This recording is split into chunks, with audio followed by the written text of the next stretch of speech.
આ બચપનની ભક્તિ સાહેબ. એટલે હું ગુરુદેવમાં મારું બચપન અને આ વાણી જ્યારે મળે ત્યારે સદગુરુની કૃપા. આ કૃપા ઉગારામ બાપા કે હું જે બોલી રહ્યો છું એટલે એને કીધું બાપુ ગુરુ કર્યા પણ જેને જ્ઞાન ના આવ્યું, જેને વિમળ ના આવી વાણી, કા જેનું ગુરુ હોય જ્ઞાન વિનાનો, કા પાપી હોય કા જો ગુરુ કર્યા હોય તો એને વાણી નો આવે, એનામાં ઉતરણ ન થાય, તો કા ગુરુ એનો જ્ઞાન વિનાનો હોય અને કા સાંભળનાર હોય પાપી હોય એ પ્રાણી કે બાપુ વાયવું પણ ઉજ્યું નહીં. પથ્થરમાં કદાચ તમે આંબાના ગોટલા વાવો ત્યાં આંબા થાય ન થાય, એ તો ધરતી હોય તો થાય. કઈ ધરા કે જ્યાં વાવી શકો. એટલે ને મોરાર સાહેબે કીધું કે આંબો અમરશે ખૂબ ભૂમિને ભાવ છે. એટલે મોરાર સાહેબ કે ધરા તપાસીને ધરતી ખેડાવો, એમાંથી કાળના ગુંડા કઢાવો, આ આંબો અમરશે બાપુ ખૂબ ખૂબ ભૂમિને ભાવ.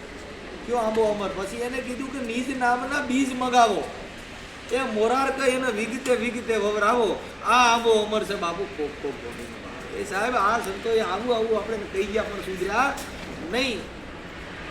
દાસ હોથી સિકંદર સુમરો હતો. સિકંદર સુમરાનો દીકરો દાસ હોથી. હવે એ તો તમને કહું શિકારી માણસ હતો, જેને તેતડા હાલા મારીને ખાય. પણ જેને આ સનાતન ધર્મની જેને લય લાગી, ઉગમ ફૌજની જેને લય લાગી, રવિ ભાણ સંપ્રદાયની જેને લય લાગી, સાહેબ તઈએ એ દાસ હોથીને ગુરુ મોરાર મળ્યા. રોજ મોરાર નાવા જાય અને સામે દાસ હોથી મળે.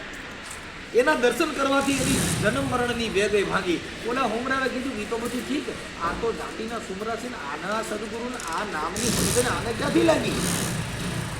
એટલે એને કીધું કે મને બાપા રોજ કરવેલી ટકસાળ મોરાર નાવા જાતા, એ હામા મળ્યા ત્યાંથી મારી જન્મ મરણની વેગઈ ભાગી. બાપુ સદગુરુ મોરાર મળ્યા ત્યાંથી જન્મ મરણની વેગઈ ભાગી.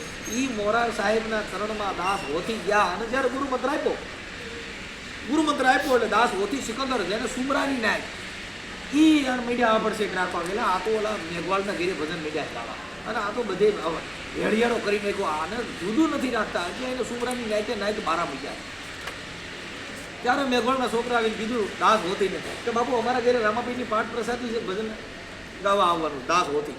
એટલે સિકંદર સુમરાએ કીધું ભાઈ ક્યાંય જાતો ને કે આપણે નાઈટ બારા મૂક્યા ને આપણે ઘરે કોઈ પાણી પીતું નથી અને તું આ બંધ કરતો બધી બધે ભજન નહીં ગાવાના. કે બાપા સંત ભક્તિની અંદર એવું હોય કેમ તો ભક્ત કોઈ ભીખે નહીં અને ભીખે ભાંડ. ભક્ત કોઈ કહે નહીં મને 500 રૂપિયા દેજો, કેમ કે ભક્ત કોઈ ભીખે નહીં, ભીખે ભાંડ. સતી કોઈ શ્રાપે નહીં, શ્રાપે હોય રાત. વાહ વાહ.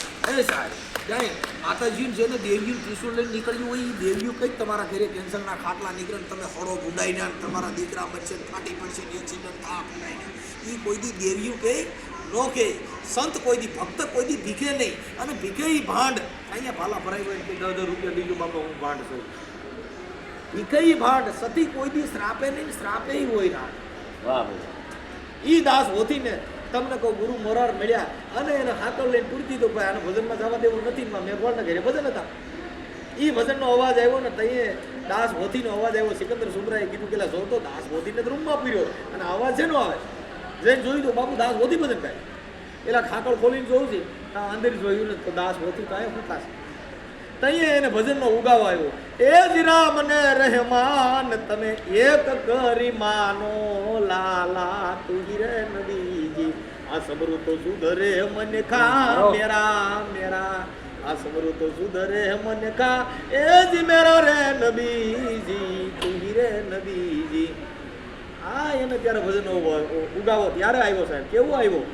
એ જ કાચી રે માટી કેરા પૂતલા બનાયા લાલા પૂતલા બનાયા એમાં રંગ તો લગાયા ઘેરા ઘેરા ઘેરા એમાં રંગ તો લગાયા ઘેરા એ જ ઘેરા રે નબીજી તું રે નબીજી. રામ ને રહેમાન તમે એક કરીને માનો. એ બાપા કે રામ ને રહીમ એક કરીને માનો તું એ નબીજી. રામ કહેતા એ ભગવાન છે, રહીમ કહેતા પણ ભગવાન છે. મારા બાપ એક જ છે, આને જુદું પાડોમાં. રામ ને રહીમ કે એક કરી માનો લાલા તું એ નબીજી. તું નામ એક જ છે નબીજી.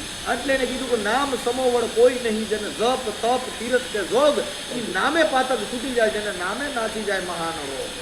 બોલીએ સદગુરુ મહારાજ.